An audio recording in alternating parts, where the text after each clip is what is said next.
thank you all for being here tonight. And Peter, thank you for the kind introduction. And really is great to be with here. Jennifer, congratulations. What an incredible job you've done with YCP. And it's so great that it started here in Dallas. So thank you. And I wish, frankly, that when I got out of college 29 years ago, there was a YCP. I might have, and many of my friends might have had a better faith journey and a more clear path to our faith journey had that been the case. But it wasn't. So I'm glad, though, that for all of you here today, that YCP is this incredible opportunity and support network. So as Peter said, I'm the CEO of Freeman Company. So we're the world's largest brand experience company, and we help our clients bring their brands to life through big events like trade shows and conventions. We do everything from helping the Consumer Technology Association put on the Consumer Electronics Show to things like the Super Bowl. We help fly Katy Perry across the Super Bowl at halftime. We work on South by Southwest, is helping setting up the event and be their audiovisual supplier. And Reed Exhibitions is a big client of ours, Comic-Con, which many of you heard. So we do a lot of B2C events, and then we do several B2B2C events. So the Republican National Convention, the NFL, we do a ton of work for the NFL and the major sporting leagues. As Peter said, we have 7,500 full-time employees and about 35,000 part-time employees around the globe in 11 countries on 4 continents. And so we've had blessedly, quite a growth trajectory. Our revenue will be just shy of $3 billion this year.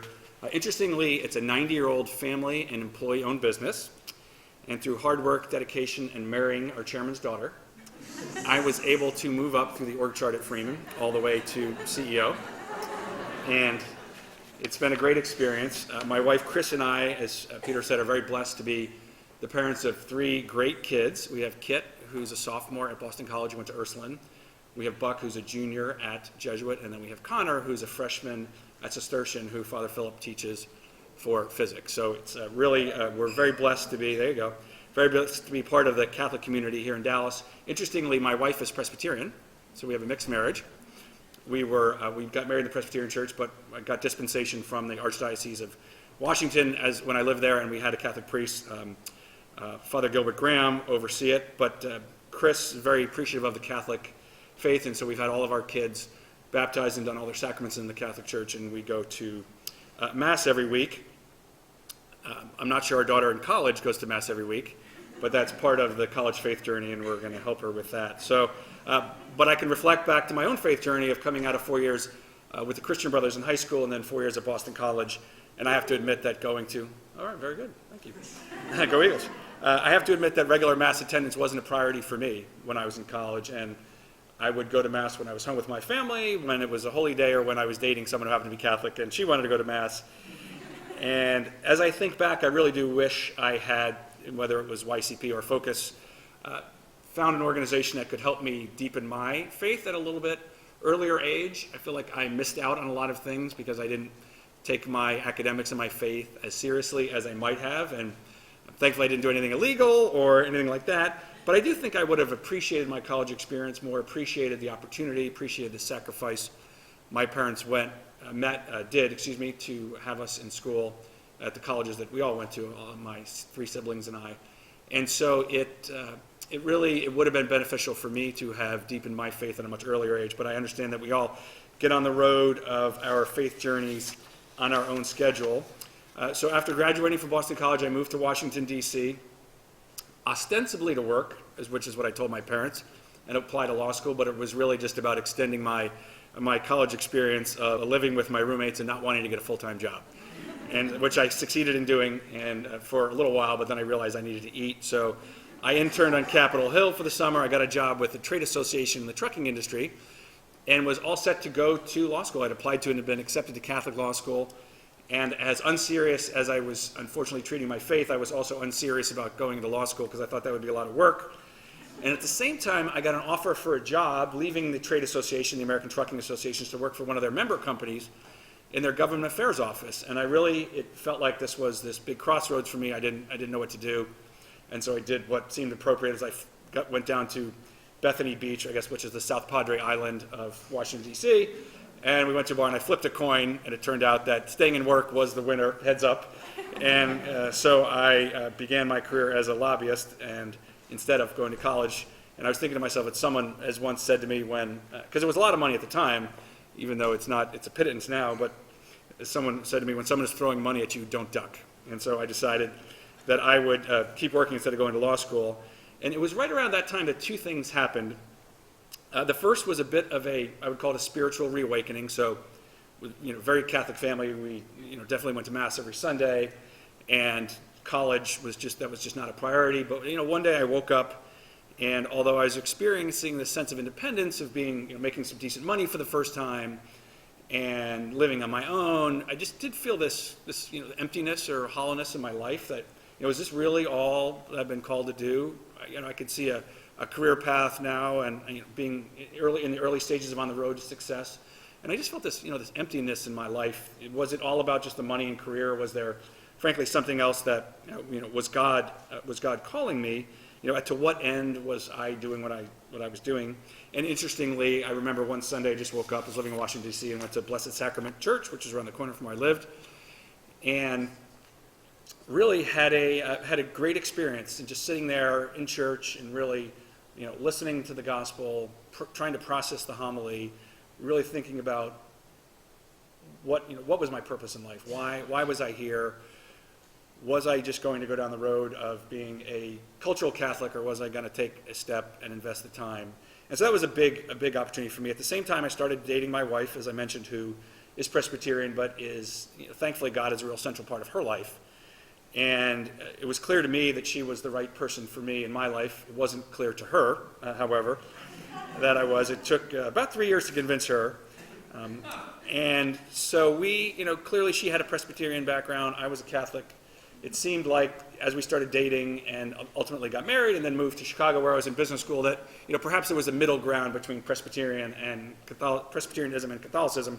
And so we landed in the Episcopal Church, and nothing against the Episcopal Church, but she found it lacking, and the great traditions of the Presbyterian Church and great preachers and I would say, more biblical view of the world. And I certainly missed the Catholicism and all that it had meant to me. And so we agreed that we would have two traditions, which our kids thankfully do today, although they go to Mass. Probably once a month we go to the Presbyterian Church. And it's been a great marriage. I love her. She's my soulmate and my best friend, and it's just interesting that I would wind up marrying someone who's Presbyterian. So there you go. Don't be close to that. Our faith clearly informs much of what we do, how we raise our children, how we experience our love for one another, and hopefully witness to them as good Christians, and in my part, good Catholic. We have been very, very blessed as a family, and truly believe that God has called us to help those who are not as blessed, and so we like every opportunity to give back. As a CEO who's also Catholic, and I think a comment was made earlier, it's one thing to be a CEO and it's one thing to be Catholic, but if you're really Catholic and you're CEO, then the two need to be combined in how you operate as a CEO and how you live your life and how you think about your life and all the impacts it has on the people who work for you and their families. And so I take it very seriously that there are 7,500 people, who get up every day and who in some way are relying on me to help guide the company. And that scares me, and it would scare you too if you worked at Freeman. But it is, clearly, as I said, you are, you aren't. And so it has to inform every decision. And I will tell you that it's not the case that there aren't hard decisions. We've had twice in my career, first as president in 2001 and then CEO in 2008, literally as I got promoted in 2001 and as I got promoted in 2008, we had two serious downturns in the economy, and we had to lay people off. And I can tell you that is the most painful and disturbing and stay up at night and question your faith type of experience. And frankly, if it weren't for my Catholicism, I would have had a very, very hard time. I can assure you I spent a lot of nights at church and confession thinking about, sure, we have to go through these layoffs. We have to, as best we can, make sure the rest of the company survives. But frankly, that's easy to rationalize then in that environment, doing just about anything. Well, the company has to do this because it's better for the long term of the company.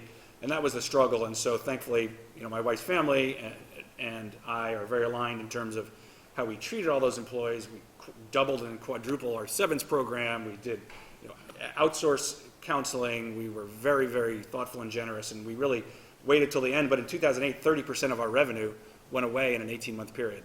And there's just no way to sustain what we had. But that didn't make it any easier, I can assure you. And I think back, certainly in my business life, and that was probably the hardest time for me. And I do hope when that day comes and my life flashes before me that we ultimately did the right thing.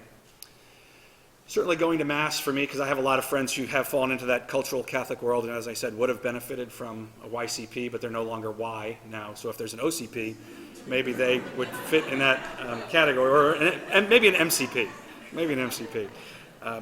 But going to Mass every week, at least every week, really helps center my life. It's really an opportunity for you to take a step back, to take stock, and of course, the aspiration is perfection, and that always needs to be the aspiration, but none of us ever meet that aspiration.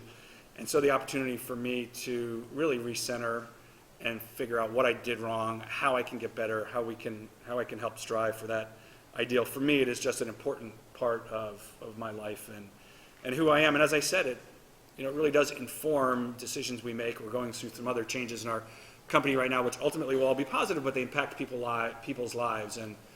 And I take that very personally, and I can assure you I'm not perfect. My parents, interestingly, are named Mary and Joseph.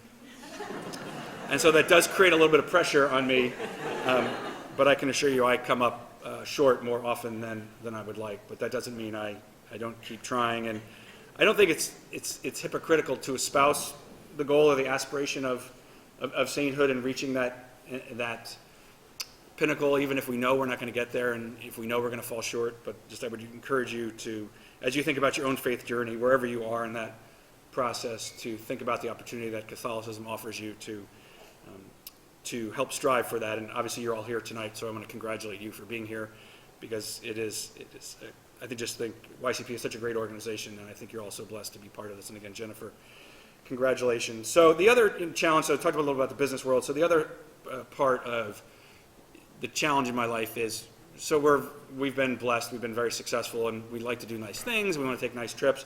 We certainly want our kids to grow up with the same sense of the value of a dollar, the spiritual and moral opportunity and, frankly, burden in some respects, but in a positive way, that they really should feel living towards this ideal. And it's hard when you're a parent of young kids and you want to do nice things, but you realize the impact it has on them. And so how do you balance having these great opportunities, but trying to raise your kids to be, to strengthen their faith, to understand the importance of the spiritual side of their lives?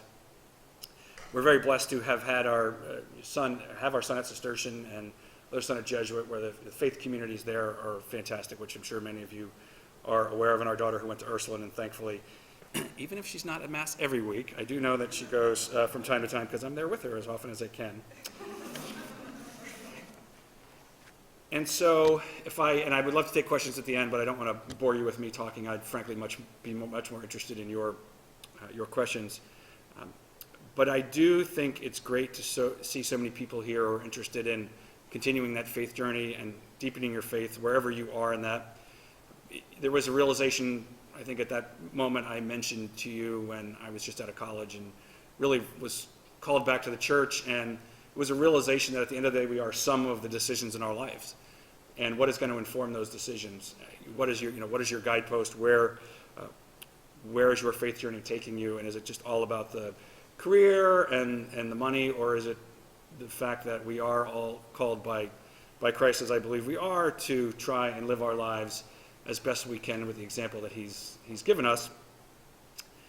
And as a Jesuit trained, I definitely see the Jesuit ethos in seeing God in all things. And some people don't see God in any things, and the other side is to see God in everything. And we have been through some very, very challenging times. I lost a sister to cancer at a young age. We lost a child who died from an encephaly right at birth. And I've certainly felt pain and loss and at times confusion about what is God's plan for me and for our family. And clearly we're all going to continue to struggle with that, the fallen nature of the human condition. But there's no doubt in my life that you should all be congratulated for being on the path that we have a great opportunity as Catholics to really deepen our faiths and to live our lives, for others. And I, again, would be the first to admit that I fall short of that from time to time, but it's not for lack of trying. So thank you very much for the opportunity.